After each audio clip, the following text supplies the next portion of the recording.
an update. This is the orchid that I repot a few weeks ago. Before it wasn't blooming like this. Now look at it.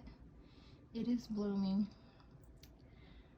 And I know some might say that don't repot them when they're blooming. It might cause a shock and the orchids or the bloom will die, but this one didn't. Actually, I transplanted all of my orchids and it seems very happy.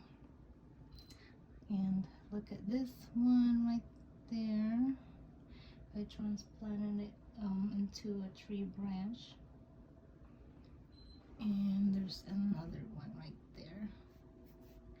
Hopefully the twine, I can get rid of that when the roots are clinging to the tree. This orchid right there, I had that for years and years. Never failed me, always bloom every year. But the only problem I have is the roots doesn't seem happy. So that's why I transplanted all my orchids in this tree branch right there. And soon I'm gonna do this. I'm gonna do that in this one too. And this is my phalaenopsis orchids.